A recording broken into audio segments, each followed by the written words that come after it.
নদীর এপার ভাঙ্গে ওপার গড়ে, এই তো নদীর খেলা। সকাল বেলার ধনী রে তুই ফকির, আবার সকাল বেলার ফকির রে তুই ধনী। এটাই তো হইল, ঠিক না? বারাটিয়া বাড়িওয়ালা, বাড়িওয়ালা কি বারাটিয়া, এটাও তো আছে, ঠিক না? কিন্তু আমার এত কথা বুঝানোর উদ্দেশ্য না।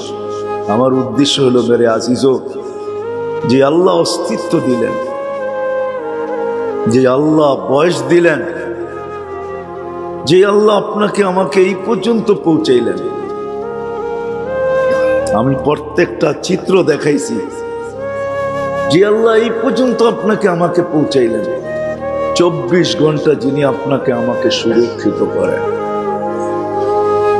প্রত্যেক শ্বাসে শ্বাসে যিনি আপনাকে আমাকে সুরক্ষিত করেন। কেননা শ্বাস আপনি ভাববেন যে আমি নেই, আমি ছাড়ি, তো ভুল কথা। এইখানেও কন্ট্রোল রুম আছে, যেইখান থেকে আপনাকে টানার অধিকার দেয়। যেই আল্লাহ প্রতিদিন আপনাকে আমাকে সার্ভিস দিতেছেন। কমপক্ষে ডেলি আমরা প্রতিদিন 550 লিটার অক্সিজেন নেই, আর হলো পিওর অক্সিজেন। হ্যাঁ, আপনি ভাববেন করুণা, ঠিক না? কি ভাববেন? করুণা না? কি বলেন? করুণা তো এই খোলা আকাশের অক্সিজেন নিয়া কখন আবার অদৃশ্য করুণা আমার নাকের ভিতরে ঢুকা যায়। পয়সা পাতি তো আল্লাহ কম দেয় নাই। একটা সিলিন্ডার কিনা নিমু ডেলি, আর পাইপ নাকের ভিতরে লাগায়া ওইটা নিমু, তাইলে করুণার আমার ভিতরে ঢুকার কোনো আশঙ্কা কি মনে হয়? বোঝেন না মনে হয়? থাকবে? হ্যাঁ, ধর্মীয় বোঝেনই না আপনারা। না না, এটা তো হলো ইয়ের ভিতরে, সিলিন্ডারের ভিতরে। ওটার ভিতরে ওটা যাবে কি করে? ওটা তো রিফাইন হয়ে ভিতরে ঢুকছে। ওটা তো এই বাতাস ঢুকায় দেয় না, ওটা তো মেশিনের মাধ্যমে রিফাইন হইয়া তারপরে ভিতরে ঢুকছে, ঠিক না? হ্যাঁ, আমরা বোতলের পানি খাই কেন? মিনারেল, ঠিক না? কি বলেন? আপনি কি দেখে আসছেন ও মিনারেল করছে? হ্যাঁ, কিন্তু বিশ্বাস যে হ্যাঁ সবকিছু লেখা শেখা দেখা ভাবতেছি যে এটা মিনারেল, ঠিক না? মানে কি? জীবন মুক্ত, ঠিক না? জীবাণু মুক্ত, ঠিক না? স্বাস্থ্যসম্মত, ঠিক না? এখন আপনি যদি ভাবেন যে বাহিরের অক্সিজেন নিলে হইতে পারে অক্সিজেন টানতে যায় এই ক্ষুদ্র ভাইরাস ভিতরে চলে যেতে পারে। আজকের থেকে একটা করে সিলিন্ডার কিনবো, মুখের ভিতরে লাগায়া দিব, ওটাই টানতে থাকবো, ছাড়তে থাকবো। কমসে কম বাহিরের তুলনায় শতভাগ যদিও না হয়, বিরাট একটা ভাগ আমি নিরাপদ থাকবো, ঠিক না? হ্যাঁ, সত্য না? কি আমার কথা বুঝে আসলো? আচ্ছা, আপনি যান তো ডাক্তারের কাছে, আর বলেন যে আমি এই সিস্টেম আজকের থেকে করতে চাই। তো ডাক্তার হাসি দিয়ে কি বলবে জানেন? বলবে আপনাকে পাবনা নেওয়ার দরকার। বলবে পিওর যেটা আল্লাহ প্রদত্ত অক্সিজেন আপনি বিনা দ্বিধায় নিতে পারতেছেন, ছাড়তে পারতেছেন, আপনার কোনো সমস্যা নাই। আপনার মাথায় এই পোক ঢুকলো, তো ঢুকলো কোত্থেকা? দেখা যাইতেছে আপনার মাথায় করুণার চেয়ে বড়টা ঢুকছে। করুণা ঢুকলেও তো কোনো একটা রাস্তা ছিল। আপনি বুঝাইতে চাইতেছেন যে আমি করুণার থেকে বাঁচার জন্য আমি দিব্যি সুস্থ মানুষ, আমি একটা সিলিন্ডার লাগাবো আর ওটার ভিতর থেকে অক্সিজেন নিব। আমি শতভাগ নিরাপদ না হলেও কমসে কম 80 ভাগ তো নিরাপদ থাকবো।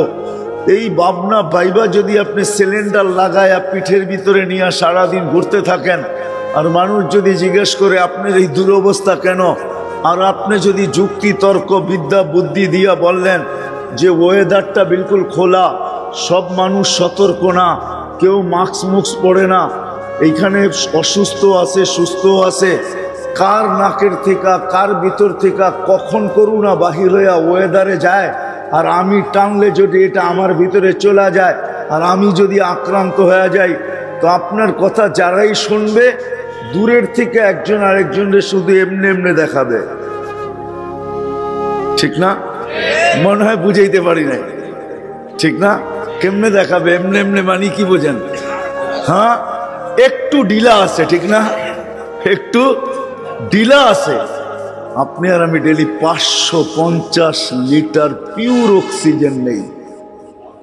যেই অক্সিজেন আপনি ওয়েদার থেকে নেন, এর চেয়ে কোয়ালিটি হিসাবে, গুণগত মান হিসাবে সিলিন্ডারের অক্সিজেন বহুত নিচে। যান ডাক্তারকে জিজ্ঞাসা করেন আমার কথা। এই অক্সিজেন যেটা আমরা এইখানে বসে নিতেছি, এটার থেকে গুণগত মানে সিলিন্ডারের ভিতরে যে অক্সিজেন আছে, এটা গুণগত মানে বহুত নিচে, বহুত বহুত নিচে। ডেলি 550 লিটার অক্সিজেন নিতেছি। আমি জায়গায় চলে আসছি যেখানে, যেটা আমি পয়েন্ট বুঝাইতে চাইতেছি। আসেন মেরে আজিজো, অস্তিত্ব যখন মেনা নিলাম যে আল্লাহ দিছেন, সুরক্ষিত আল্লাহ করেন, বয়সটাও আল্লাহর দেওয়া, এটাকে বাড়ানো যাবে না, কমানো যাবে না। মৌতের আগেও মরা, সময়ের আগেও মরা যাবে না, আর সময়কে পার করেও যাওয়া যাবে না। আজকে কেন আমি এই বিদ্যায় বিদ্বান হইলাম, এই থিওরি কেন আমি মাথার ভিতরে ঢুকাইলাম, যে মধ্যখানের যে সময়টা, এটা আমি আমার স্বাধীনতা মতো কাটাবো, আমি আমার ইচ্ছা মতো কাটাবো। না না না না, এটা বড় ভুল। আপনি আপনার ইচ্ছা মতো না, যুক্তি তর্কতে এটাই বোঝা যায়। দুটা যখন আমি মেনা নিলাম, তো তিনটাও আমার মানা উচিত। আর এই জন্য উচিত, হাজারো লক্ষ কোটি প্রাণীর মতো আপনি আর আমি একটা প্রাণী না। আপনি আর আমি ভিন্ন প্রাণী, কেননা সমগ্র প্রাণীকে আল্লাহ অস্তিত্ব দিছেন একটা শব্দ দিয়া, কুম দিয়া। আপনাকে আমাকে অস্তিত্ব দিছেন কুদরতি হাত দিয়া। কোনো সৃষ্টির আল্লাহ বিনিময়ে রাখেন নাই। সমগ্র সৃষ্টি যদিও গুণগান গায়, কোনো বিনিময় নাই, কিন্তু আপনার আমার জীবনের বিনিময় আছে। আপনার আমার জীবনের বিনিময় আছে, কোনো সৃষ্টির বিনিময় নাই, কোনো সৃষ্টির ভোগ অধিকার নাই। আপনাকে আমাকে আল্লাহ ভোগ অধিকার দিছেন। আমরা সবাই ভোক্তা। সমগ্র সৃষ্টি আপনার অধীন, কোনো সৃষ্টির অধীন আপনি আর আমি না, সমগ্র সৃষ্টি আমাদের অধীন। আমি কোরআনের আয়াত দিতেছি না, তর্জমা দিতেছি। আল্লাহ নিজেই বলছেন দুনিয়া আমাদের জন্য তৈরি। হুয়াল্লাযী খালাকা লাকুম মা ফিল আরদি জামিয়া। কোরআন বুঝাইতে চাইতেছে মানুষ, জমিনের সব কিছু তোমার জন্য তৈরি। হুয়াল্লাযী খালাকা লাকুম মা ফিল আরদি জামিয়া। আল্লাহ বলতেছে সব তোমার জন্য তৈরি করছি। তুমি না হইলে আমি কিচ্ছু তৈরি করতাম না, কিচ্ছুর অস্তিত্ব হইতো না। সব তোমার জন্য তৈরি। জমিনের সব আমার জন্য তৈরি, দুনিয়াটাও আমার জন্য। আর দুনিয়া খুলিকনা লাকুম, দুনিয়াও আমাদের জন্য, আবার আখিরাতও আমাদের জন্য। যেটা দেখা যায় না ওটাও আমাদের জন্য। বিদায় আসেন, আসেন এই কথার থেকে বাহির হয়ে আসি। কেননা আপনার আমার কপালেই প্রতিদান লেখা। দুটার যে কোনো একটা লেখা, হয়তো চির শান্তি, না হয় চির অশান্তি। হয় বড় বড় প্রতিদান, না হয় বড় বড় শাস্তি। আর কোন সৃষ্টির জন্য এটা লেখা নাই। ফেরেশতা জাহান্নামে যাবে না, কোন সৃষ্টি জাহান্নামে বা জান্নাতে যাবে না। আল্লাহ জানায়া দিছেন ইন্ধন আমি বানাবো, তো বানাবো কাকে? উকুদুহান নাস। আল্লাহ শুনায়া দিছেন মানুষ, তোকেই ইন্ধন বানাবো আমি, তুই ইন্ধন হবি জাহান্নামে, তোকেই আমি বিনিময় দিব। আল্লাহ এটাও জানায়া দিছেন জান্নাতুল ফিরদাউসি নুজুলা। আল্লাহ এটাও জানায়া দিছেন জান্নাতের ভিতরে তোমাকে আমি ঢুকাবো। যেমন দোজখের ইন্ধন, এমন জান্নাতের বাসিন্দা তুমি। বিদায় অস্তিত্বটাও আল্লাহর দেওয়া, বয়সটাও আল্লাহর দেওয়া, সুরক্ষিত করেন আল্লাহ। যখন দুটোটা মাইনা নিলাম, সব আল্লাহ দিতেছেন। 24 ঘন্টা আমাদেরকে পরিচালিত করতেছেন আল্লাহ। যদি আল্লাহ পরিচালিত না করতেন, আপনার আমার ভিতরে কেউ যুক্তি তর্ক দিয়ে বুঝাইতে পারবে না। আমি আপনাদেরকে প্রথমেই 2টা দেখাইলাম, 3টা দেখাইতেছি। চোখে দেখার মতো কোনো উপাদান নাই, কানের ভিতরে শোনার মতো কোনো উপাদান নাই, বাকশক্তির জিহ্বার ভিতরে বলার মতো কোনো উপাদান নাই। কোনো বুবা জিহ্বাহীন আসে না। যত বধির দুনিয়াতে আসে সবারই জিহ্বা আছে। তাকাইলে দেখবেন অনেক বধিরের জিহ্বা আপনার চেয়ে বড় আছে। জিহ্বা যদি থাকলেই বলতে পারে, তাহলে বধির কেন বলে না? কোন বধির কান ছাড়া আসছে, আর কোন বধিরের কানে ছিদ্র নাই? বলেন, ছিদ্র নাই? হ্যাঁ, দেখছেন না? না দেখেই বলতেছেন? দেখা বলছেন? কানও আছে? হ্যাঁ, তাহলে কানও আছে, ছিদ্রও আছে, ও শুনে না কেন? কানও আছে, আবার কি ছিদ্র, কিন্তু জিহ্বাও আছে, গলার ভিতরে পাইবও আছে। পাইপ আছে না? নইলে খায় পান করে কি করে, ঠিক না? তো বলে না কেন? এইখানে শোনার কোনো উপাদান নাই। উনি শোনায় না তো শোনে না, উনি শোনায় না তো শোনে না, উনি বলায় না তো বলে। কুদরত ফিট নাই এখানে। কুদরতি কি বলে এটাকে? আরে পাংখার ভিতরে থাকে না, কুদরতি সার্কিট ফিট নাই, এই জন্য বলে না। সার্কিট বোঝেন তো? হ্যাঁ, আরে বোঝেন সার্কিট? পাংখার ভিতরে কিন্তু সার্কিট লাগানো থাকে।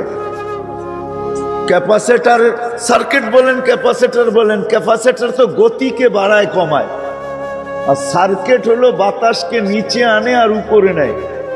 অনেক সময় পাংখার গতি সবকিছু ঠিক আছে, কিন্তু নিচে বাতাস নাই। বাতাস কি নাই? নিচে নাই, অথচ উপর দেওয়াল কাঁপায় ফেলতেছে বাতাসে। তো সবাই জিজ্ঞাসা করে, বাতাস উপরে কেন, নিচে নাই কেন? তো মিস্ত্রি এসে একটা মুস্কি হাসি দিছে। হাসি দিয়া কয়, সার্কিট উল্টায় গেছে, তো এই জন্য এটা উপরে চলে গেছে। একটু ঘুরায় দিই, দেখেন নিচে বাতাস আপনাকে উড়ায় ফেলবে। তো আসলে এখানে সার্কিট কুদরত ফিট করে না, এই জন্য বলে না। জিহ্বা আছে, সব আছে। মানুষে বলে জিহ্বার পরে একটা ছোট জিহ্বার মতো আছে, ঠিক না?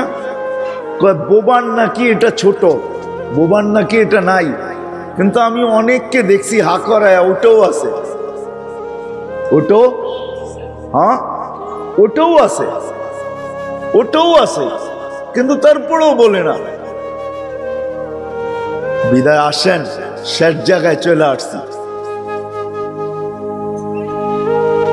জীবনটা যে কাটাবো, এটা নিজের ইচ্ছায় না, মালিকের ইচ্ছায়। এই জন্যই মালিক আমাদেরকে বিধান দিছেন যে তুমি এই ছোট্ট জীবনটা তোমার ইচ্ছায় কাটায়ও না। যদি তোমার ইচ্ছায় কাটাইলে তো তুমি হারবে, যদি আমার ইচ্ছায় কাটাও তো তুমি জিতবে। যদি তোমার ইচ্ছায় কাটাইতে পারো তুমি, আজকে আল্লাহ বাধ্য করবেন, আল্লাহ বাধ্য করে না। যদি বাধ্য করতেন তাহলে মানুষ নাফরমানি করার কোনো সুযোগ পাইত না। পাইতো? কি বলেন? আজান হইতো আর হাট বাজার বন্ধ হইতো না, এটা হইতো? দোকানপাট বন্ধ হইতো না, এটা হইতো? অফিস আদালত ছুটি হইতো না, এটা কি হইতো? মেল ফ্যাক্টরি চলমান থাকবে, এটা কি হইতো? রোড গার্ড চলমান থাকবে, এটা কি হইতো? হইতো না, কোনোদিন সম্ভব ছিল না। আপনি ভাবতেছেন আল্লাহ এত মানুষকে ট্যাকেল দিবে, তো দিবে কি করে, ঠিক না? এই প্রশ্ন একজনে করছিলেন, উনি আপনার আমার মতন না। মুসা আলাইহিস সালাম আল্লাহকে প্রশ্ন করছিলেন, আল্লাহ বিশাল বিশাল সৃষ্টি, যদি কোনোদিন বিরুদ্ধাচরণ করে কি করবে?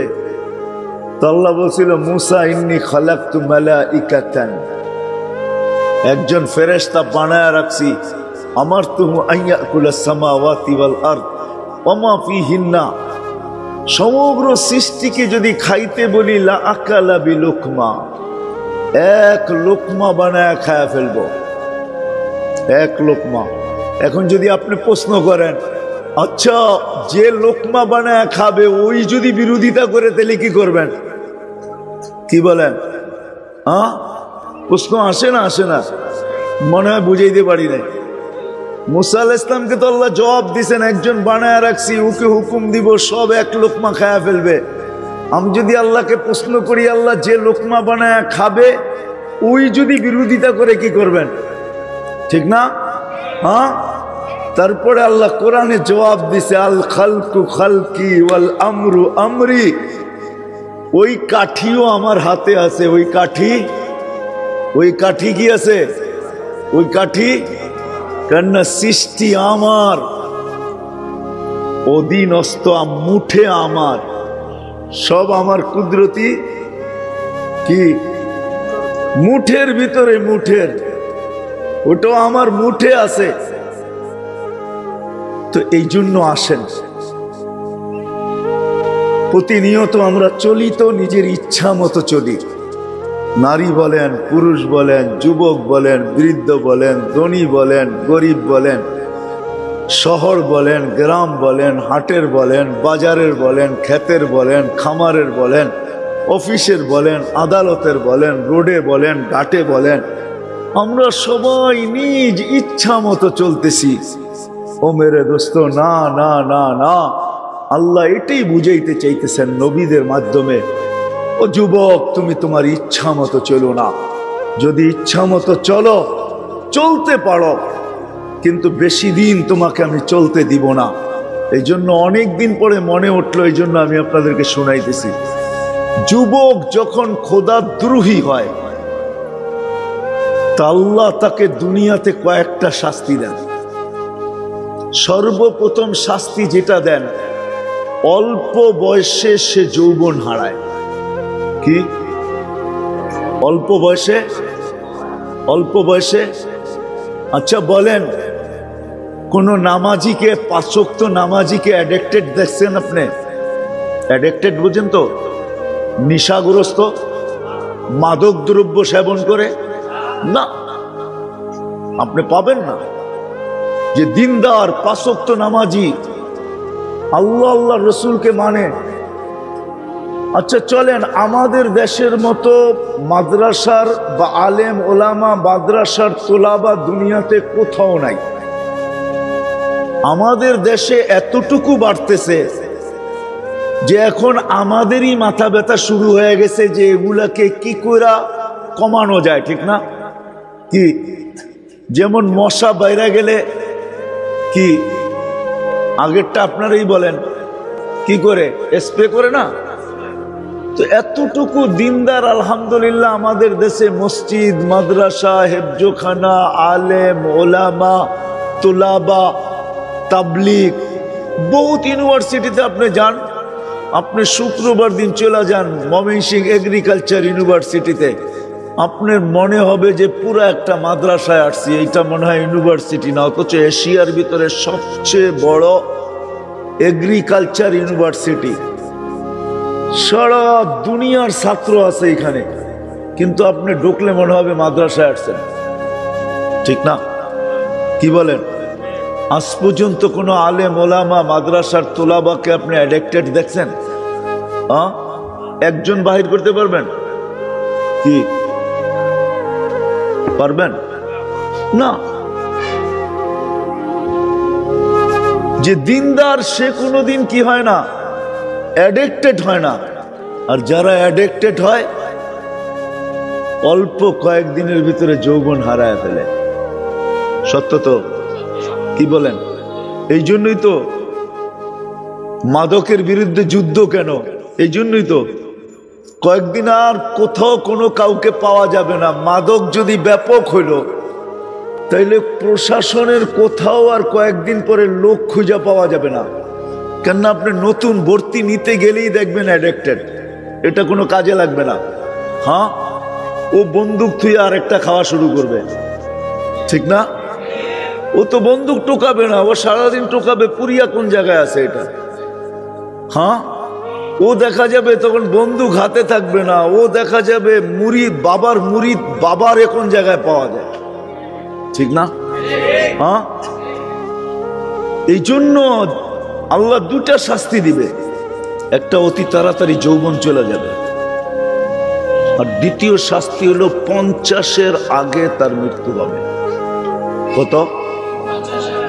50-এর আগে তার মৃত্যু হবে। এটা লেখা রাখেন আপনি, অতি তাড়াতাড়ি তার মৃত্যু হবে, দুটা শাস্তি দুনিয়াতে দিবে। এটারও একটা কারণ আছে, কেননা 50-এর পরে যদি আল্লাহ মুসলমান 50-এর পরে যারা মরে তাদের জন্য আল্লাহর একটা বিশেষ ছাড় আছে। ছাড় এই উম্মতের জন্য একটা ছাড় আছে, তাকে সহজ হিসাবের আওতায় আনতে হইতে পারে, সহজ হিসাবের আওতায় আনতে হইতে পারে। এই জন্য আজান হয়ে গেছে, আমিও শেষ জায়গায় চলে আসছি। মেরে দোস্ত আসেন, মন চাহি জীবন থেকে বাহির হইয়া, যে আমার জীবন আমি কাটাবো, যেমন খুশি তেমন কাটাবো, এটার থেকে বাহির হইয়া আসেন। কেননা মৃত্যু সবার দিকে দৌড়ে আসতেছে। যাওয়ার বয়স সময়ও কারো জানা নাই, আর যাওয়ার বয়সও কারো জানা নেই। এই জন্য হাতে ধরা বলি, বিশেষ করে যুবকদেরকে বলি, আজকের যে রাতটা আসতেছে, এমন না যে আমি কালকেও বলছি, কাশীপুরে কালকেও বলছি, এমন না যে আজকের রাতটা যুবকদের আয়োজন যখন, তো আরো বেশি করে বলতে চাই যে না, তুমি তোমার ইচ্ছা মতে আজকের রাতটা কাটায়ও না। সবাইকে বলবো নিজের ইচ্ছার থেকে বাহির হয়ে আসি, আল্লাহর ইচ্ছা এই ছোট্ট জীবনটাকে কাটাই। দুনিয়াতে কি পাবো না না পাবো এটা বিষয় না, কিন্তু কসম খোদার মৃত্যুর পরে পাবো এতে কোনো সন্দেহ নাই। ওই অফুরন্ত জীবনে পাবো যেটা শুরু আছে শেষ নাই। এই জন্য এতটুকু বলবো যে আজকের রাত্রটা, কমসে কম আজকের রাত্রটা আপনি নতুন বৎসরকে স্বাগত জানান, এতে আমার কোনো আপত্তি নাই। কিন্তু আমি পায়ে হাত রাইখা বলবো, আল্লাহকে নারাজ কইরা না। আল্লাহকে নারাজ কইরা যদি আপনি স্বাগত জানাইলেন, তাহলে আল্লাহ কিন্তু একটা প্রমাণ আমাদের এই দেশে রাইখা দিছেন। গত 4 থেকে 5 বছর আগে 31 নাইটের পরের দিন 5টা 5-এ ভূমিকম্প আসছিল বাংলাদেশে, যেটার মাত্রা ছিল 7.8। এখন নেটে সার্চ দেন, 5টা 5-এ আসছিল। আপনি যদি আল্লাহকে নারাজ করলেন, আমি যদি আল্লাহকে নারাজ করলাম, আর আল্লাহ যদি প্রতিশোধ নিতে আসলেন, কি আল্লাহর সাথে কি আমাদের প্রযুক্তি দিয়ে পায়রা উঠবো? দুনিয়া বিজ্ঞান আজ পর্যন্ত কোনো প্রযুক্তি আবিষ্কার করতে পারে নাই, যে ভূমিকম্প কখন আসবে এটা আগাম খবর দিবে, এরকম কোন মেশিন আজ পর্যন্ত আবিষ্কার হয় নাই। মাটির তলদেশ থেকে তলদেশে গাললেও বলতে পারবে না যে ভূমিকম্প আসবে, তো আসবে কখন। কিন্তু হ্যাঁ, কিছু জিনিস নিয়ে গবেষণা চলতেছে, কিন্তু আমার মনে হয় এটা হবে না। কেননা ভূমিকম্প কখন আগাম খবর আমরা পাই না, কিন্তু আমাদের চতুর্দিকের কুকুর পর্যন্ত পায়, পশু পাখি পর্যন্ত পায়, আমাদের বন্য প্রাণীগুলা পায় যে ভূমিকম্প কিন্তু আসতেছে। কিন্তু মানুষ এত উন্নত হওয়ার পরেও আজ পর্যন্ত কোনো মেশিন আসেনি।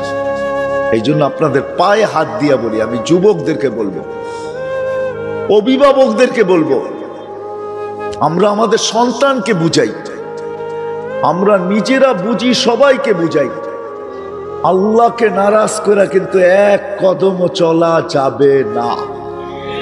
পারবেন? তাইলে প্রমাণ দেই। আজ থেকে 50 বছর আগের নারায়ণগঞ্জ উন্নত ছিল না আজকে উন্নত? কত গুণ উন্নত? কত? একটা বলেন না, খালি অনেক অনেক বলতেছেন, পার্সেন্টেজ বলেন। 50 গুণ বেশি, ঠিক না? পার্সেন্ট না, এইখানে গুণ হবে 50 গুণ। এখন আমার মনে আছে, এখন নারায়ণগঞ্জে ঢুকার রাস্তা কয়টা? কয় দিক দিয়ে নারায়ণগঞ্জ শহরে ঢুকা যায়? আরো বেশি হবে, 8-10টা রাস্তা দিয়ে ঢুকা যায় নারায়ণগঞ্জে। আমি ছোটবেলা দেখছি নারায়ণগঞ্জে ঢুকার একটা রাস্তা ছিল, ফতুল্লা, আর কোনো রাস্তা ছিল না। বাকি ঢুকতে হইলে ক্ষেত পার হইয়া ঢুকতে হইতো। বয়স তো আর কম হয় নাই। আর একবারে যে গাঁও গ্রামে ছিলাম এমনও না, আবার বাঙ্গাল মনে করেন না যে বাঙ্গাল বলেন না। ঢাকায় তো আপনারও তো ঢাকার ছিলেন, ঠিক না? ঢাকায় রাখা বাঙ্গাল, ঠিক না? আবার আমি কিন্তু ওরকম বাঙ্গালও না যে কিছু জানি না। আমার মনে আছে ফতুল্লার শুধু একটা রাস্তা ছিল নারায়ণগঞ্জে ঢুকার, 50 গুণ বেশি উন্নত। আচ্ছা, 50 বছর আগে আমাদের সমাজ যেরকম ছিল, আজকে 50 গুণ উন্নত হওয়ার পরেও কি আমাদের সমাজটা ওই 50 বছর আগের চেয়ে 50 গুণ বেশি উন্নত বা সুখী হয়েছে? কতটুকু নিচে গেছে? কত গুণ নিচে গেছে? আমি বুঝানোর জন্য আপনাদেরকে জিজ্ঞাসা। আচ্ছা, 50 বছর আগে নারায়ণগঞ্জের মানুষের ঘরে প্রসাদনী যতটুক ছিল, আজকে কি কম না বেশি? কত গুণ বেশি? 100 গুণ বেশি, ঠিক না? প্রসাদনী কেন আনছি আমরা? শান্তির জন্য, ঠিক না? কি আমাদের জীবনে কি শান্তি আছে নাকি? শান্তি শুধু দেওয়ালে দেওয়ালে লেখা আছে, ঠিক না? কি বলেন? নাইলে ফরমে লেখা আছে, ঠিক না? কি মনে হয় বোঝেন নাই? নাম শান্তি, ফরমে লেখা দিছে আমার নাম শান্তি, ঠিক না? আসলে জীবনে কি নাই? শান্তি। কিন্তু উন্নতি তো কারণে শান্তি তো আরো 50-100 গুণ বেশি হওয়ার দরকার ছিল। তাইলে আল্লাহ বুঝাইতে চাইতেছে, যদি এটা কাজে লাগান, বস্তু দিয়া কোনোদিন শান্তি পাওয়া যায় না, প্রসাদনী দিয়া কোনোদিন শান্তি আসে না। শান্তি আসে না প্রসাদনী দিয়া, শব্দ শান্তিটা পাওয়া যায়, কিন্তু জীবনে শান্তি পাওয়া যায় না। এই জন্য আসেন, এই মজলিস থেকে ওয়াদা করে উঠি যে আমি আর আমার এই ছোট্ট জীবনটাকে আমার ইচ্ছা মতো চালাবো না। যদি আপনি চিরদিনের ইচ্ছা পাইতে চান, আর যদি মনে করেন ওটা পাবো কি পাবো না এটা কে জানে, যেটা পাইছি ওটাকেই কাজে লাগায় দেই। আমার ইচ্ছা আমার মতো লাগাবো, আমার ইচ্ছা আমার ইচ্ছায় লাগাবো। আপনি লাগাইতে পারেন 60-70 বছর, সীমারেখা পর্যন্ত আল্লাহ বাধ্য করবে না। কিন্তু আসছে একটা দিন, ওই দিন আপনার ইচ্ছা থাকবে না, ইচ্ছা হরিত হবে। আপনাকে আল্লাহর ইচ্ছা মতো কাটাইতে হবে। কোরআন এটাই বলে, কালুক সাউ ফিহা ওয়ালা তুকাল্লিমুন। ওই দিন বলা হবে আমাদের ইচ্ছা, তুমি থাকো এইখানে, কথা বলার ক্ষমতা তোমার নাই। কিন্তু যদি আজকে আমার এই ইচ্ছাটাকে আল্লাহর ইচ্ছাধীন করি, তো আল্লাহ ওয়াদা করতেছেন কালকে আমি তোমাকে একটা জীবন দিব, যেই জীবনটা তোমার ইচ্ছাধীন হবে। মা তাস্তাহি আনফুসুকুম ওয়া তালুদ্দু আয়ুনুকুম। তুমি তোমার ইচ্ছা মতো ওই দিন চলতে পারবে, যা চাবে তাই হবে। এই জন্য বুদ্ধিমানের কাজ এটাই হবে যে দুটা যখন মাইনা নিলাম, তো তৃতীয়টা মাইনা নেই যে আমার এই ছোট্ট জীবনটাকে আমি কাটাবো তো আল্লাহ আল্লাহর রসুলের ইচ্ছায় কাটাবো। কি রাজি? কার ইচ্ছায় কাটাবো? এটা শিখতে হবে। শুধু হাত উঠে ওয়াদা করলে হবে না, শিখতে হবে যে আল্লাহ কখন আমার কাছ থেকে কি চায়, আল্লাহর রসুল কি চায়। ঠিক নতুন বৎসরকে আপনি স্বাগত জানাবেন, আপনি জানান, কিন্তু আল্লাহকে নারাজ কইরা না, ওই পদ্ধতিতে না, যেই পদ্ধতি আপনার আমার না, আপনি কাটান।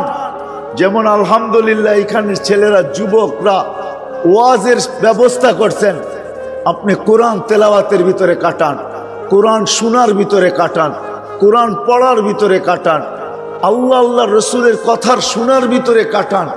এইভাবে আপনি স্বাগত জানান, তো আল্লাহ রাজি হবে। আর আল্লাহ যদি নারাজ হয়ে যায়, শত প্রমাণ আমাদের দেশে রাখা আছে। আপনি ভাববেন যে শতবার তো আসলো ভূমিকম্প, আমাদের দেশে কোনো বিপর্যয় ঘটল না, কিন্তু আল্লাহ নারাজ হয়ে গেলে আল্লাহ হয়তো বলতে পারে, শতবার দিলাম, বিপর্যয় ঘটাইলাম না, তোমাদেরকে সতর্ক করলাম, কিন্তু তোমরা সতর্ককে কানে নিলে না। তখন দেখা যাবে ওই প্রবাদ বাক্য সত্য হইতে পারে। ভুল করে একজনে পুইরা মরে, হ্যাঁ, ভুল করছে কয়জন, পড়ছে কয়জন, ১০ জন, ঠিক না? কি বলেন? 2 দিন আগেই তো এরকম ছিল, ঠিক না? লঞ্চের যাত্রীরা তো ভুল করে নাই, ভুল করছে নাকি? হ্যাঁ, কি লঞ্চের যাত্রীরা ভুল করছে? ভুল তো ছিল অন্য জায়গায়, ঠিক না? কিন্তু ভুক্তভোগী কে? হ্যাঁ, শত শত যাত্রী, ঠিক না? আজকে যদি আমাদের সন্তানরা বা আমাদের পরিবেশের কেউ, আমরা ওদেরকে হাতে পায়ে ধরে বুঝাই, এরা যদি ভুল করলো আর আল্লাহ যদি নারাজ হয়ে গেল, হয়তো হইতে পারে আপনি স্বাগত জানাইতে দেরি, নতুন বৎসর আপনাকে একটা বিপর্যয় সকালবেলা উপহার দিতে দেরি নাও করতে পারে, হইতে পারে না, হইতে পারে না? হ্যাঁ, আর যদি হয়েই গেল, আপনি কি কেস করবেন নাকি? কোন থানায়? হ্যাঁ, কাকে নিবেন রিমান্ডে? কাকে নিবেন বলেন? নেওয়া যাবে না? কেস করা যাবে না? জিডি করা যাবে না? ক্রস ফায়ারে আনা যাবে? যদি আজকে 12টার পরেই আপনি করলেন, স্বাগত জানাইলেন, সকালবেলা সূর্য উঠার আগেই যদি আল্লাহ বললেন যে নতুন বৎসর তোমরা আমাকে নারাজ করছো, চলো উপহারটা দেরি করে দিয়া লাভটা কি? সূর্য উঠার সাথে সাথে বা আগেই তোমাদের হাতে উপহারটা ধরায় দিই। যদি দিয়া দিলেন, কি করবেন? কিছু করার আছে? এই জন্য সবাই পায়ে হাত রাইখা বলি, আমরা আমাদের ছেলে পেলেদেরকে বুঝাই, আমাদের সমাজের লোকদেরকে বুঝাই, আপনি স্বাগত জানান, এটা আমার কোনো বিরোধ নাই, কিন্তু চলেন এমন পদ্ধতিতে না যেই পদ্ধতিতে আল্লাহ নারাজ হবে। আপনি বলবেন আমাদেরকে কেন দিবে, অন্যদেরকে কেন দিবে না? আপনি অন্যদের সাথে তুলনা করলে চলবে না, কেননা আপনি মুসলমান, আপনি আল্লাহকে স্বীকার করেন, রসুলকে স্বীকার করেন, মরাকে স্বীকার করেন, আখিরাতকে স্বীকার করেন, জান্নাতকে স্বীকার করেন, জাহান্নামকে স্বীকার করেন, আল্লাহকে এক মানেন, রসুলকে মানেন, কোরআনকে মানেন। আপনার জন্য শোভনীয় না, সব জিনিস সবার জন্য শোভা পায় না। এটাও একটা প্রবাদ বাক্য আছে, আমি পুরা শব্দটা বললাম না, যে সবার কপালে কিন্তু সবকিছু শোভা পায় না, সবার পেটে বিরিয়ানি হজম, যদিও এটা কি খাবার, সবার পেটে কিন্তু বিরিয়ানি হজম হয় না। আর বিরিয়ানি খায়া, ফাস্ট ফুড খায়া যত মানুষের কি হয়, ফুড পয়জন হয়, অন্য কোনো খাবার খায়া এত মানুষের ফুড পয়জন হয় না। এটাও তো সত্য, ঠিক না? আল্লাহ ওদেরকে দুনিয়াই দিয়েছেন, আখিরাত দেন নাই। এই জন্য আমরা নিজেরও বিরত থাকব, আমাদের যতটুকু সম্ভব সবাইকে বুঝাই যে স্বাগত জানাবো, কিন্তু আল্লাহকে নারাজ করা না, করবো তো? আল্লাহ আমাদের সবাইকে আমল করার তৌফিক দান করেন। নদীর এপার ভাঙ্গে ওপার গড়ে, এই তো নদীর খেলা, সকালবেলার দনিরে তুই, এটা কে করে? কে? সত্য তো না মিথ্যা? আবার উল্টাটাও আছে, সকালবেলার ফকির রে তুই ধনী সন্ধ্যাবেলা, এটাও তো হয় না? এটা কে করে? আপনাদের কাছে কোনো যুক্তি, প্রমাণ আছে আল্লাহ করে? হ্যাঁ আছে, আমি প্রমাণ দিতেছি। কুরআন বলে আগনা ওয়া আফকার, আল্লাহ বলে আমি ইচ্ছা করলে তোকে খাড়ার উপরে ফকির বানায় দিতে পারি, আবার যদি ইচ্ছা করি তো রাত কোটিপতি বানাইতে পারি।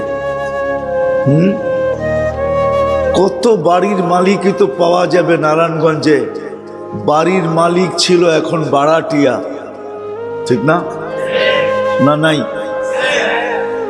সত্য বলতেছি না মিথ্যা? কত বাড়ির মালিকই তো আছে এখন কি? হ্যাঁ কি বলেন? কত জমির মালিকই তো আছে এখন জমিহীন, ভূমিহীন হয়ে গেছে। ভূমি না নাই? হ্যাঁ সত্য। আবার কত বাড়াইতেই তো আছে এখন বাড়ির জমিদার, ঠিক না? না নাই? কি বলেন? আছে না? বাড়াটিয়া ছিল, এখন কি? এখন জমিদার কোন না বাড়িওয়ালা কোন? কেন জমিদার, ঠিক না?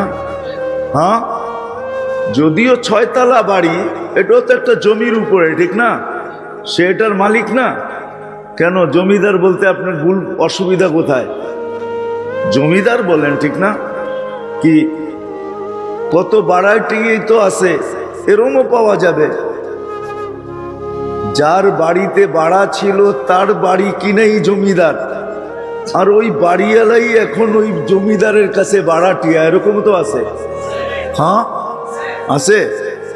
এখনকার বাড়িওয়ালা যখন আগের বাড়িওয়ালাকে দেখে তো মুস্কি মুস্কি হাসে।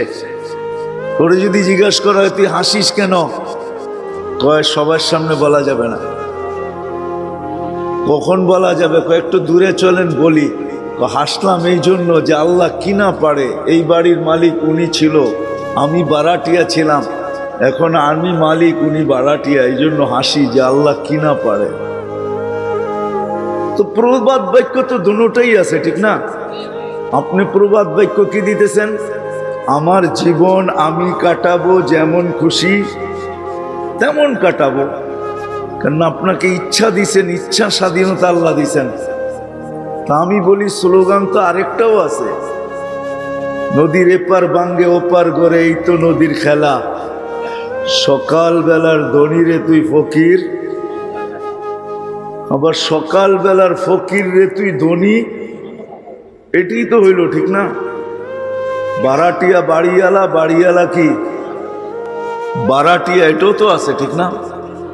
কিন্তু আমার এত কথা বুঝানোর উদ্দেশ্য না। আমার উদ্দেশ্য হলো মেরে আজিজো, যে আল্লাহ অস্তিত্ব দিলেন, যে আল্লাহ বয়স দিলেন, যে আল্লাহ আপনাকে আমাকে এই পর্যন্ত পৌঁছাইলেন। আমি প্রত্যেকটা চিত্র দেখাইছি, যে আল্লাহ এই পর্যন্ত আপনাকে আমাকে পৌঁছাইলেন। 24 ঘন্টা যিনি আপনাকে আমাকে সুরক্ষিত করেন।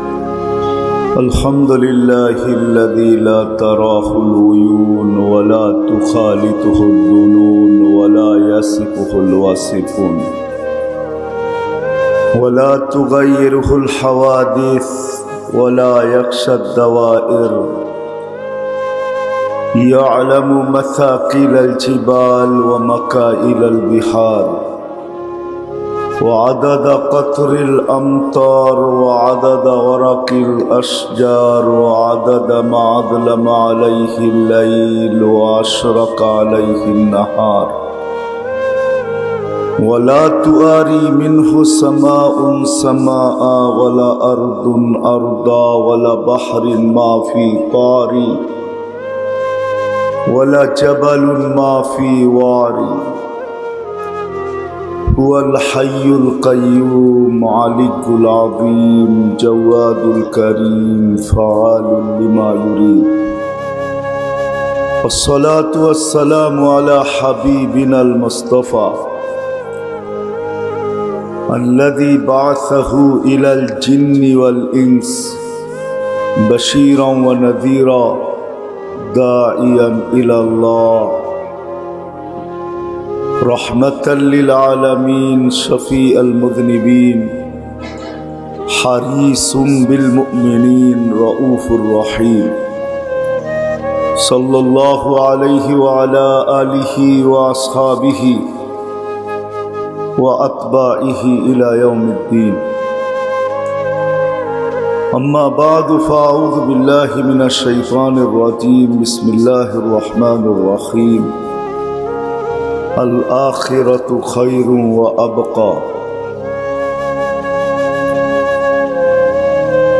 وقال جل جلاله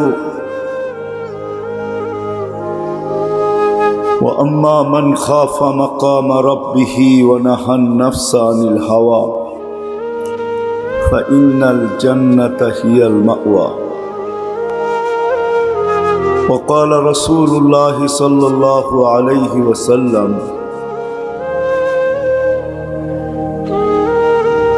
اغتنم خمسا قبل خمس أو كما قال عليه الصلاة والسلام। অত্র মাহফিলের সম্মানিত সভাপতি, উপস্থিত উলামায়ে কেরাম, এলাকা থেকে আগত মুসলমান ভাইয়েরা, যেই পর্যন্ত লাউড স্পিকারের আওয়াজ পৌঁছতেছে পর্দার অন্তরালে মা ও বোনেরা, কোরআন হাদিস থেকে যতটুকুই তেলাওয়াত করলাম আশা রাখি একই সামনে রেখে কিছু কথা রাখবো, সাথে সাথে দোয়ার দরখাস্ত। আল্লাহ আমাদের সকলকে বোঝা, শিখা এবং মানার তৌফিক দান করেন।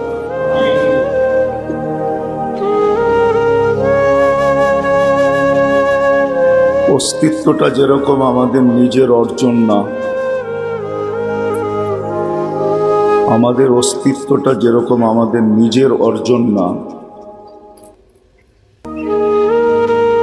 এরকম এই অস্তিত্বটার ভিতরে যতটুক বয়স আছে বা যতটুক সময় আল্লাহ যাকে যতটুকু দিছেন, কাকে কতটুকু দিছে এটা কেউ বলতে পারবে না। যদিও দুনিয়া উন্নত, টেকনোলজি সমৃদ্ধ, বিজ্ঞান সম্মত, মানুষ এখন মুঠোফোন ব্যবহার করে, কম্পিউটারের চর্চা এখন প্রত্যেক ঘরে ঘরে।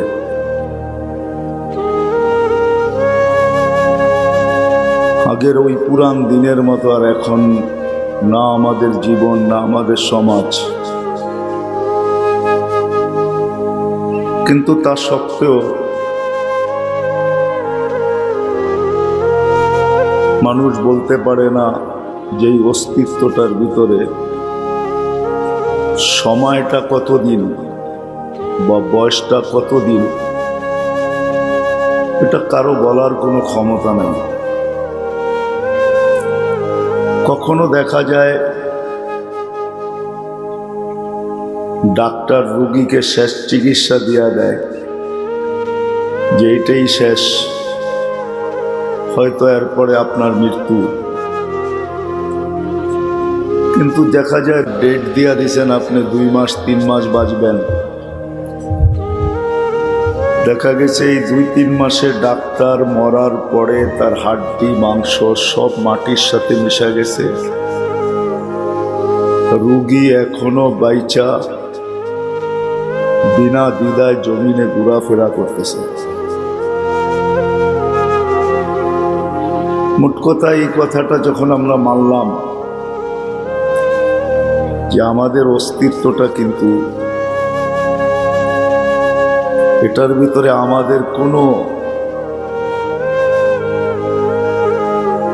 আমাদের অস্তিত্বের ভিতরে আমাদের কোনো হাত নাই। সদ ইচ্ছায় আল্লাহ অস্তিত্ব দিয়েছেন,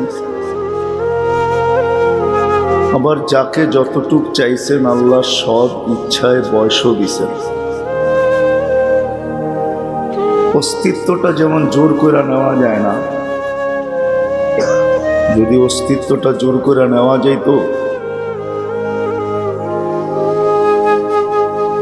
তাহলে দুনিয়ার কোনো মানুষ, হাজারো মানুষ পাওয়া যাবে, যে তার ছেলে নাই, সন্তান নাই। আমাদের বাংলা ভাষায় এটাকে কি বলে? যার ছেলে সন্তান হয় না,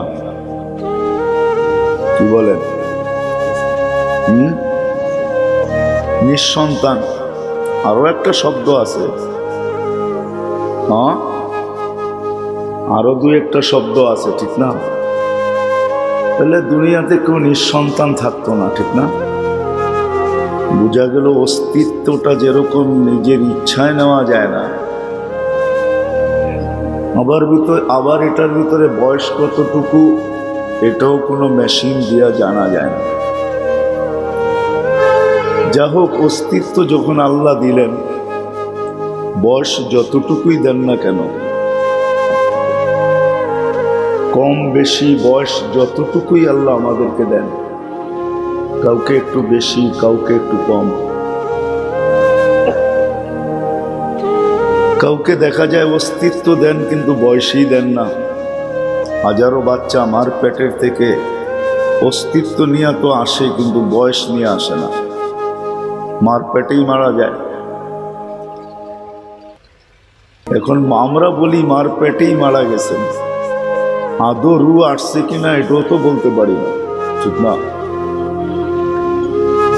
তো মানুষ কখনো অস্তিত্ব নেয় কিন্তু বয়স নিয়ে আসে না, আবার কখনো অস্তিত্ব নেয়, বয়স নিয়ে আসে, কিন্তু বয়সটা বেশি লম্বা হয় না।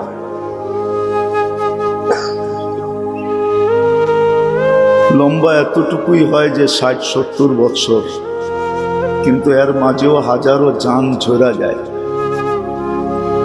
এই জন্য দেখা যায় দুনিয়ায় সবচেয়ে বেশি শিশু মারা যায়। শিশু প্রথম সিরিয়ালে শিশু, দ্বিতীয় সিরিয়ালে হলো যুবক। সবচেয়ে বেশি শিশু মারা যায় প্রতিদিন, দ্বিতীয় মারা যায় যুবক,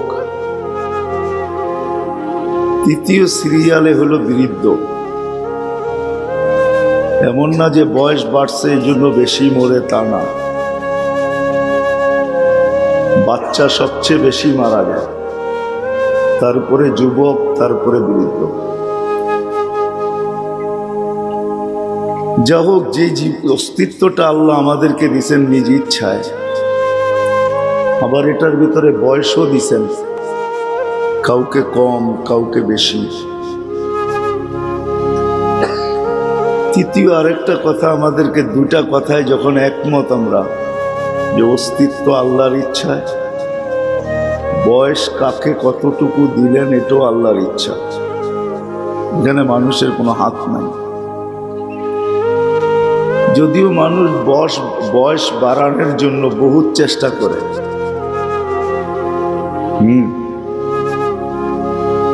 দুনিয়ার বহুত দেশে আছে। আমি জাপানে দেখছি,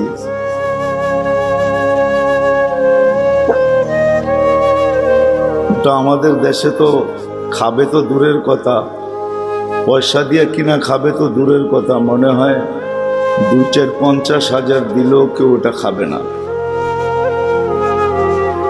যে তুমি খাও, তোমাকে 50,000 দিবে। আমাদের পানির ভিতরে বর্ষাকালে দেখা যায় একটা পোকা হয়, কেচ্ছার মতো একটা পোকা হয়, লাল ধরনের, এটা পানির ভিতরেই পাওয়া যায়। আর যেখানে পাওয়া যায় ওইখানে সংঘবদ্ধ পাওয়া যায়, ফুটবলের মতো গোল হয়ে যায় এগুলা, পেঁচাইতে পেঁচাইতে। জাপানে দেখছি এটার কেজি প্রায় $150 থেকে $200। এটার স্যুপ খাইলে বলে বয়স বাড়ে। আপনি নাউজুবিল্লাহ পড়ার দরকার নাই, বয়স বাড়ানোর জন্য দুনিয়ায় বহুত পদ্ধতি এখন আবিষ্কার হয়ে গেছে, যদিও বয়স কারো বাড়ে না। তাহলে অস্তিত্বটা যেরকম আল্লাহর ইচ্ছায়, বয়সের মাত্রাটাও আল্লাহর ইচ্ছা, ঠিক না? কাকে কতটুক দিছে এটা আল্লাহই জানে। যদিও দুনিয়ার সব জিনিসের গায়ের উপরে 2টা তারিখ লেখা থাকে, যদিও আমাদের জন্ম নিবন্ধনের ভিতরে লেখা থাকে জন্ম কত তারিখে, কিন্তু যদি বইলা দেওয়া হয় যে আমি তো জন্মটা লেখা দিলাম, আপনি ডেট এন্ড এক্সপায়ারটা একটু লেখা দেন, যে বয়সটা শেষ হবে কবে এটা একটু লেখা দেন, তো বোকা ছাড়া কেউ কিছু বলবে না, ঠিক না? প্রত্যেকটা জিনিসের গায়ে কিন্তু 2টাই লেখা থাকে, যে এটা তৈরি হইল কবে, ডেট শেষ হবে কবে, ঠিক না? অথচ একমাত্র মানুষই প্রাণী যার জন্ম তারিখ তো লেখা থাকে, কিন্তু ডেটটা শেষ হবে কবে এটা লেখা থাকে না, আর লেখার কোনো সুযোগও নেই। এই জন্যই তৃতীয় জিনিস যেটা আমি বুঝাইতে চাইতেছিলাম, যে অস্তিত্বটা যেরকম নিজ ইচ্ছায় না, আর বয়সটা কতটুকু পাবো এটাও যেরকম নিজ ইচ্ছায় না, আল্লাহর ইচ্ছায়। আবার জানাও যায় না, কি জানাও যায় না, যদিও নাকি দুনিয়াটা বড় উন্নত, এত উন্নত যে ভাবা যায় না যে দুনিয়াটা কত উন্নত, তারপরও জানা যায় না যে বয়সটা আমাদেরকে কত দিলেন আল্লাহ। এই জন্য আমি তৃতীয় জিনিসটা বুঝানোর জন্য পিছের থেকে যাইতেছি। অস্তিত্বটা যেরকম আল্লাহর ইচ্ছায়, বয়সটাও আল্লাহর ইচ্ছায়। মধ্যখানে যতটুকুই বয়স হোক, এটাকে কাটাবো কিভাবে, কোন পদ্ধতিতে কাটাবো? কেননা অস্তিত্বটাও আল্লাহর ইচ্ছায়, বয়সটাও আল্লাহর ইচ্ছায়। এখন আপনাদের কাছে আমার প্রশ্ন, এই বিবেকমান, বুদ্ধিমান, বিদ্বান, আমরা সবাই কিন্তু বিবেকমান, আমরা সবাই কিন্তু বুদ্ধিমান। হ্যাঁ, কারো বুদ্ধির মাত্রা বেশি, কারো কম, কিন্তু বুদ্ধি যদি একেবারে নাই থাকে, সে মনে হয় এখানে আসবে না, সে মনে হয় পাবনাই থাকবে, ঠিক না? কি বলেন? তাহলে আমরা বিবেকমানও, আমরা বুদ্ধিমানও, আবার আমরা বিদ্বানও। 2টা যখন মাইনা নিলাম যে অস্তিত্বটাও আল্লাহর ইচ্ছায়, বয়স কতটুক দিলেন এটাও আল্লাহর ইচ্ছা। যদিও আমরা ব্যানারে লেখি যে অকাল মৃত্যুতে আমরা বড় শোকাহত, মানে কি বুঝাইতে চাইতেছেন? মরার আগেই মরে গেছে কি? যে বয়স আরো ছিল? নইলে অকাল মানে কি? কাল না আসার নামই তো অকাল, ঠিক না? যদিও ব্যানারে লেখা হয় অকাল মৃত্যু, মানে এখনো ওনার মারার বয়স হয় নাই, মরে গেছে, ঠিক না? এটাই তো বুঝাইতে চাইতেছে। হ্যাঁ, কিন্তু এমন তো না। তাহলে বোঝা গেল লেখাটা নিয়ে আমি আলোচনা করতে চাই না, লেখা দেখি তো মাঝে মাঝে, এই জন্য বুঝানোর কাজে লাগাইতেছি, বুঝানোর জন্য কাজে লাগাইতেছি। যখন 2টা মাইনা নিলাম যে অস্তিত্বটাও আল্লাহর ইচ্ছায়, আয়ুটাও আল্লাহর ইচ্ছায়, বয়সটাও আল্লাহর ইচ্ছায়, তাহলে একটা জিনিস কেন আমরা বিবেকমান, বুদ্ধিমান, বিদ্বান মানুষটা মানি না? আর একটা জিনিস কেন মানি না? যে এই যে বয়সটা আমি কাটাবো, এটা কি আমার ইচ্ছায় কাটাবো, না যে আমাকে অস্তিত্ব দিলেন, বয়স দিলেন? দেখেন, আমরা কিন্তু নিজেদের পক্ষ থেকে সুরক্ষিত না, যতই বলি সুরক্ষিত, কেননা সৃষ্টি তো আমরা একা না, ঠিক না? কি বলেন?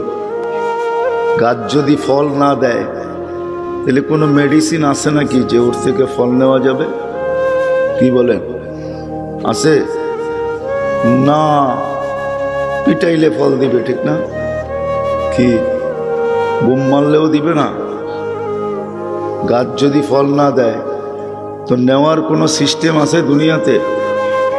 জমিন যদি শস্য না দেয় নেওয়ার কোনো সিস্টেম আছে কি? নাই। কি এগ্রিকালচার দিয়ে নেওয়া যাবে না?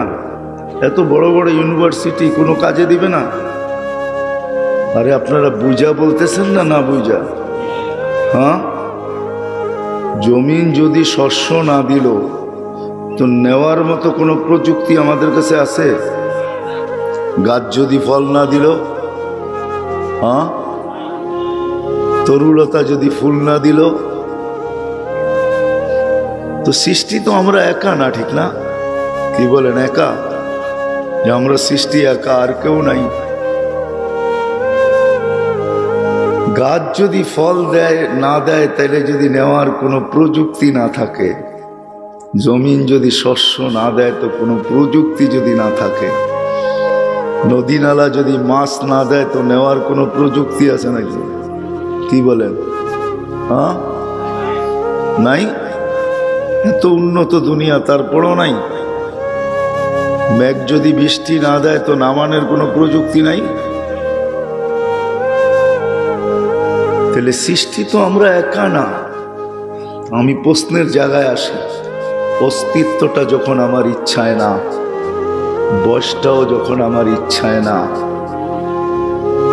তো বিবেকমান বুদ্ধিমান মানুষটাকে যদি আমি প্রশ্ন করি যে এই সময়টা যেটা আমি হাতে পাইলাম, এটা যে কাটাবো, এটা কার ইচ্ছায়? আমার ইচ্ছায়? যুক্তি কি বলে? হ্যাঁ, না মনে হয় বুঝাইতে পারিনি। যুক্তি কি বলে? লজিক কি বলে? কেন অস্তিত্বটাও আমার ইচ্ছায় না। আমি কিন্তু সুট্টুর দিতে পারবো না, আমি তো আপনাদেরকে বুঝাইতে চেষ্টা করব। অস্তিত্বটা যখন আমার ইচ্ছায় না, বয়সটাও কতটুকু এটা আমার ইচ্ছায় না। নিরেট অস্তিত্ব যিনি দিছেন ওনার ইচ্ছায়, উনি বয়সটা নির্ধারণ করছেন যে আমি কতদিন থাকব, উনি লেখা দিছেন। আর সত্য লেখা আছে, কিন্তু আমরা বাহির করতে পারতেছি না। লেখা কিন্তু আছে, লেখা আছে, হয়তো পিঠে লেখা আছে, না হয় কপালে লেখা আছে, কিন্তু বাড়ি করতে পারতেছি না যে আমি কতদিন থাকব, কতদিন আমার অস্তিত্ব টিকবে। এই জন্য আল্লাহ কিন্তু বুঝাইতে চেয়েছেন, আল্লাহ বুঝাইতে চান। যুবককেও আল্লাহ বুঝাইতে চেয়েছেন, শাবাব লা ইয়াক্তাররুকা শাবাবুক। যুবক, তুমি যৌবন বিদায় যেন তুমি ধোকায় না পড়ো। তুমি এটা ভাইবো না যে আমি তো যুবক, আমার উপরে হাত দেয় তো দেয় কে, এই ধোকায় তুমি থাইকো না। তো আল্লাহ আবার বাস্তব দেখাইতেছেন, প্র্যাকটিক্যালি। কাম মিন শাব সাবাকা কাইলাল মউত। যৌবন অবস্থায় যদি যুবকের উপরে হাত না দেওয়া যাইত, তাহলে এতগুলা যুবকের কবর হইল তো হইল কি কইরা? তাহলে আল্লাহ বুঝাইতে চাইতেছেন, যুবক তোমাকে যেন ধোঁকা না দেয় যৌবন। কেননা তুমি জানো না এটার ভিতরে বয়স কতটুকু ভরা আছে, বয়সের মাত্রা কতটুকু দেওয়া আছে তোমার জানা নাই। আবার সম্মিলিতভাবে দুনিয়ার মানুষগুলাকে বুঝাইছেন, ইবনা আদম লা তাফরাহ বিদুনিয়াইক। মানুষ, দুনিয়ার অধিকার তোমাকে দিছি বিদায়, এই দুনিয়ার অধিকারটা আমাদেরকে কে দিছে? হ্যাঁ হ্যাঁ, না এটাকে আমরা বানায় নিছি? কি বলেন? আমাদের বিবেক বুদ্ধি মেধা শ্রম প্রযুক্তি দিয়ে আমরা এটাকে বানায় নিছি? কে বানায় দিছে? হ্যাঁ, এটাকে সুজলা সুফলা কে প্রথম তৈরি করছেন? এই জন্য আল্লাহ এক জায়গায় জিজ্ঞাসাও করছেন, কুল আউয়ালু হাব্বাতিন মান খালাক। ও বিবেকমান বুদ্ধিমান ও বিদ্বান, ও টেকনোলজি সমৃদ্ধ, ও বিজ্ঞানসম্মত মানুষগুলা, একটু বল প্রথম বীজটা কে তৈরি করছে? আল্লাহ নিজেই জবাব দিছেন, প্রথম বীজটা আমি তৈরি করছি। বীজ যেটা প্রথম, এটা আমি নিজে তৈরি করছি। আজকে যদিও বীজের থেকে হয় তুমি দেখতেছ, কিন্তু প্রথম বীজ এটা আমার তৈরি, আল্লাহর তৈরি।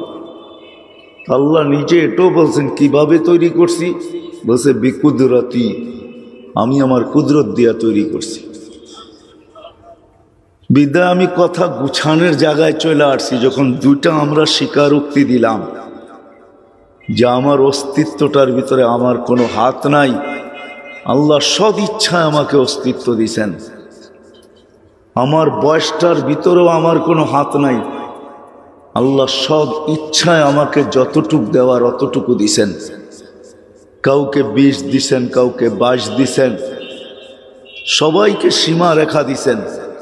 আল্লাহ বলে, বান্দারে আমি আল্লাহ তোরে যেমন ভাবে চাইছি এমন ভাবে বানাইছি। এই জন্য কালো মানুষ দেখলে ঘৃণা করা যাবে না, মোটা মানুষ দেখলে ঘৃণা করা যাবে না, খাটো মানুষ দেখলে ঘৃণা করা যাবে না, আবার বোবা মানুষ দেখলে ঘৃণা করা যাবে না। আল্লাহ রাব্বুল আলামিন বলেন, আমি আল্লাহ যেমন করে চেয়েছি ঠিক এমন করে বান্দার চেহারাটার নকশা বানাইছি। একটা বার তাকায়া দেখেন, আমার গ্যালারিতে 3 জন মানুষ চেয়ারে বসা, একজনের চেহারার সঙ্গে আরেকজনের চেহারা মিলে। নাকের জায়গায় নাক আছে, টুটের জায়গায় টুট আছে, এরপরও চামড়ার জায়গায় চামড়া। 3 জন মানুষ যদি পাশাপাশি দাঁড়ায়, চাচাতো ভাইয়ের চেহারার ফেস দিকে বুঝতে পারি এটা চাচাতো ভাই, খালাতো ভাই। কেমন ডিজাইন আল্লাহ করে দিয়েছেন। আল্লাহ রাব্বুল আলামিন বলেন, লাকাদ খালাকনাল ইনসানা ফি আহসানি তাকওয়িম। আল্লাহ রাব্বুল আলামিন বলেন, লাকাদ, লাম তাকিদ, আবার কাত, অবশ্যই, আবার একটা তাকিদ লাগাইছে, অবশ্যই অবশ্যই। এখানে হাসান বলে নাই, ইসমে তাফদীলের সিগা ব্যবহার করেছে, আহসান বলেছেন।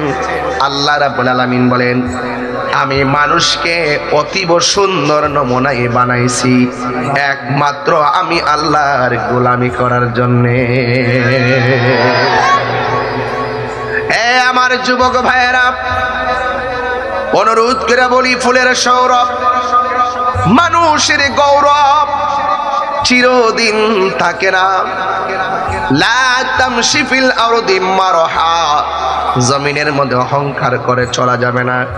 কারণ হলো একটাই, ইন্নাল্লাহা লা ইউহিব্বুল মুতাকাব্বিরিন, নিশ্চয় আল্লাহ রাব্বুল আলামিন অহংকারকারীকে পছন্দ করে না। এই জন্য আমার যুবক ভাইয়েরা, আল্লাহ রাব্বুল আলামিন বলতেছেন, এই পৃথিবীর মধ্যে যত মানুষ আছে সব ক্ষতিগ্রস্ত। সব কি? কেউ জানে ক্ষতিগ্রস্ত, কেউ মালে ক্ষতিগ্রস্ত, কেউ বিভিন্ন মুসিবতে পড়ে ক্ষতিগ্রস্ত। আমার আল্লাহ বলেন, ইন্নাল ইনসানা লাফি খুসর, নিশ্চয়ই মানুষ ক্ষতিগ্রস্ত। কিন্তু দুইটা কোয়ালিটি যেই ব্যক্তি জীবনে থাকবে সে কোনোদিন ক্ষতিগ্রস্ত হবে না। এখন প্রশ্ন হলো কি? আল্লাহ বলেন, ইল্লাল্লাযীনা আমানু ওয়া আমিলুস সালিহাতি ওয়া তাওয়াসাউ বিল হাক্কি ওয়া তাওয়াসাউ বিস সাবর। আল্লাহ রাব্বুল আলামিনের সব ক্ষতিগ্রস্ত, কিন্তু দুইটা কোয়ালিটি থাকবে, সে কোনদিন ক্ষতিগ্রস্ত হবে না। 1 নম্বর হলো ঈমান, 2 নম্বর হলো নেক আমল। সুবহানাল্লাহ। ইমানদারের দাম কতটুকু জানেননি? আল্লাহ রাব্বুল আলামিন বলেন, ইন্নাল্লাহা আশতারা মিনাল মুমিনিনা আনফুসাহুম ওয়া আমওয়ালাহুম বিআন্না লাহুমুল জান্নাহ। আল্লাহ রাব্বুল আলামিন বলেন মুমিনের দাম এত বেশি,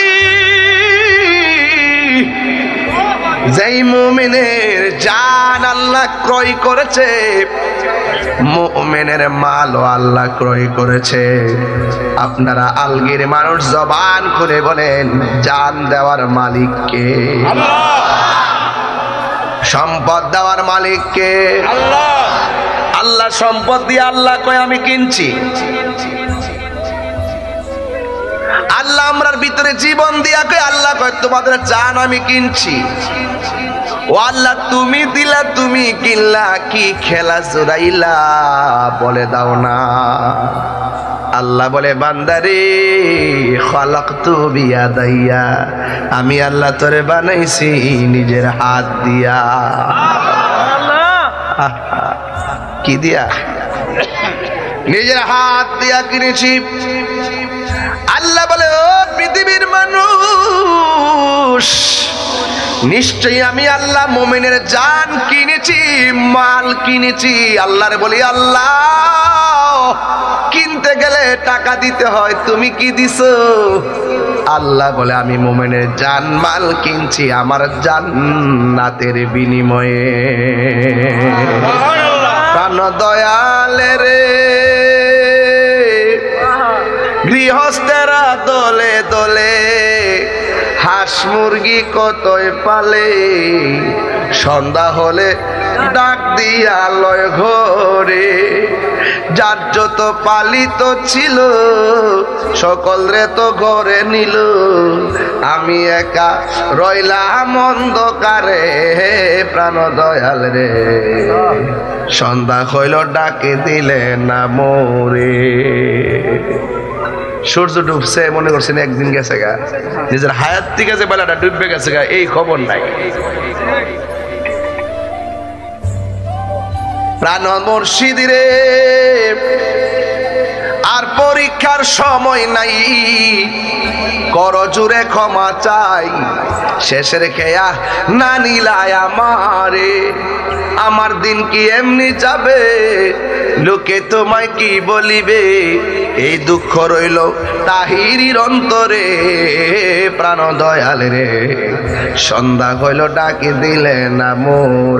এই আলগি আলগি আলগি পুষ্কিনি আসিনি? হাঁস আসেনি? সন্ধ্যাবেলা যদি হাঁসটা বাড়িতে না মালিকে কি ঘুমাইতে না পুষ্কিনি ফার যায় কি দেখো সুই সুই ডাক দিয়ে নিও। হাঁসটা এমন মালিকের সুট্ট বুঝে। হ্যাঁ দেনি দেনি দেনি। হাঁসের লেগে মালিকের কত মায়া, এর চাইতে কোটি কোটি মায়া করে আল্লাহ আমরা বানাইছে। কথা কন ঠিক কিনা? সবাই দরুদ শরীফ পড়েন আল্লাহুম্মা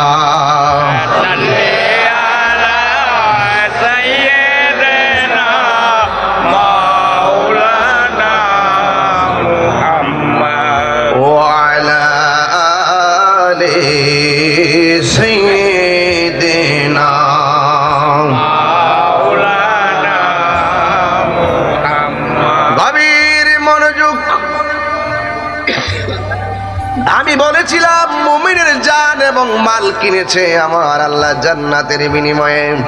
সুবহানাল্লাহ সুবহানাল্লাহ। এখন প্রশ্ন করবেন হুজুর জান্নাতটা দেখতে কেমন? সুবহানাল্লাহ কোন সুবহানাল্লাহ। আল্লাহ রাব্বুল আলামিন বলেন ওয়াবাশশিরিল্লাযীনা আমানু ওয়া আমিলুস সালিহাতি আন্না লাহুম জান্নাতিন তাজরি মিন তাহতিহাল আনহার। আল্লাহ রাব্বুল আলামিন বলেন জান্নাতের শুভ সংবাদ তাদের জন্য যারা ঈমানদার। এখন ঈমানদার কারে কয় সেটা তো আপনার বোঝা লাগবে। ঈমানদারের অনেকগুলা বৈশিষ্ট্য রয়েছে। এক নম্বর ঈমানদার আমানতু বিল্লাহ, ঈমানদার বলতে হবে আমি ঈমান এনেছি এক আল্লাহর উপরে। 2 নম্বর হলো ওয়া মালাইকাতিহি, এবং আল্লাহ পাকের ফেরেশতাদের উপরে, নবীদের উপরে, রাসূলদের উপরে, আখিরাতের উপরে, তাকদীরের উপরে, আসমানি কিতাব সময়ের উপরে না দেখাই বিশ্বাস করা লাগবে। আমার আল্লাহ বলেন ডেফিনেট। আল্লাহ রাব্বুল আলামিন বলেন ওয়াল্লাযীনা ইউমিনুনা বিল গায়বি ওয়া ইউকিমুনাস সালাতা ওয়া মিম্মা রাযাকনাহুম ইউনফিকুন। আল্লাহ বলে ঈমানদার হলো তারা যারা গায়েবের উপর বিশ্বাস করে। আপনারা কি ফেরেশতা দেখছেন? আমরা ফেরেশতা দেখি নাই, বিশ্বাস করেছি। আল্লাহকে দেখি নাই, বিশ্বাস করেছি। নবীকে দেখি নাই, বিশ্বাস করেছি। হে আমার যুবক ভাইরা, আখিরাতে এখনো পদার্পণ করি নাই, কিন্তু আমরা বিশ্বাস করেছি। আল্লাহ রাব্বুল আলামিন বলে যারা ঈমানদার হবে এবং যারা নেক আমল করবে, আমি আল্লাহ রাব্বুল আলামিন তাদেরকে এমন একটা জান্নাত দিব, এই জান্নাতের নিচ দিয়া হলো নহর সমূহ প্রবাহিত। আর এর নিচে পানি কত সুন্দর, এই সুন্দর পানি থেকে হাওয়া বের হয়, জান্নাতীদের গায়ের মধ্যে লাগে, জান্নাতীদের একটা ভাব এসে যায়। এই জন্য শুধুমাত্র তাই নয়, আমার আল্লাহ বলেন আমি আল্লাহ যেই ঈমানদারকে জান্নাত দিব, এই জান্নাতে কি আছে জানোনি? ইন্নালিল মুত্তাকিনা মাফাসান হাদাইকা ওয়া আ'নাবা ওয়া কাওয়াইবা আতরাবা। আল্লাহু আকবার। আল্লাহ রাব্বুল আলামিন বলে ঈমানদার যারা ঈমানদার হবে, আমি আল্লাহ রাব্বুল আলামিন তাদেরকে জান্নাতের ভিতরে একটা নয়, দুইটা নয়, অসংখ্য আঙ্গুর ফলের বাগান দিয়ে দিব। শুধুমাত্র তাই নয়, তাদের খেদমতের জন্য আমি আল্লাহ 70 জন নির্ধারণ করব নারী, 70 জন হুর আমি নির্ধারণ করব। 70 রঙের জামা পরলে যে তাদের সৌন্দর্য ভেদ করে দেখা যাবে, এমন সুন্দর হুর আল্লাহ বানায়া রাখবেন একমাত্র ঈমানদারদের সেবা করার জন্য। এখন প্রশ্ন হলো, জান্নাত তো অনেক দূর, জান্নাতে যাইতে গেলে দুনিয়াতে ভালো কাজ করা লাগবে কি লাগবে না? জান্নাত পাইতে গেলে দুনিয়া থেকে সব হাসিল করে যাওয়া লাগবে, কারণ আদ-দুনিয়া মাজরাতুল আখিরা, এই দুনিয়াটা হলো আখিরাতের কৃষিক্ষেত। এখানে ভালো করলে হাসরের মাঠে ভালো পাবেন, এখানে মন্দ করলে মন্দের প্রতিফল পাবেন। এই জন্য আপনাদের কাছে অনুরোধ রইল, আজরাইলে আসার আগে আল্লাহর সঙ্গে প্রেমের ডোরি বাঁধার দরকার আছে না? না। এই জন্য বিচারের সম্মুখীন হওয়ার আগে নবীর তরিকা সুন্নাহ মানা দরকার আছে না নাই? এই জন্য এই দিন না, সামনে বড় কঠিন দিন রয়ে গেছে। আল্লাহর হাবিব বলেন, আমি যখন মেরাজ গিয়েছি আমি দেখেছি অনেকগুলো আযাব আর কষ্ট, কিন্তু আমি দেখলাম সবচাইতে বড় কষ্ট হলো কবরের আযাবের কষ্ট। বেনামাজি হইয়া কবরে গেলে 3টা শাস্তি অবধারিত।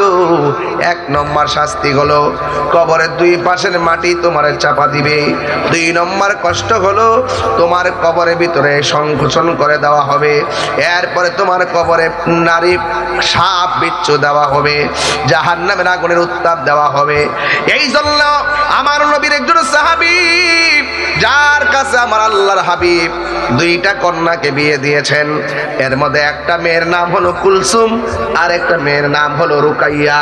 আমার নবী এই কুলসুম এবং রুকাইয়াকে উসমান যুন্নুরাইনের কাছে বিয়ে দিয়েছেন। এরপর আমার নবী বলেন, আমার যদি আর একটা কন্যা সন্তান থাকতো, আমি ওই মেয়েটাকেও আমার উসমানের কাছে বিয়ে দিয়ে দিতাম। সে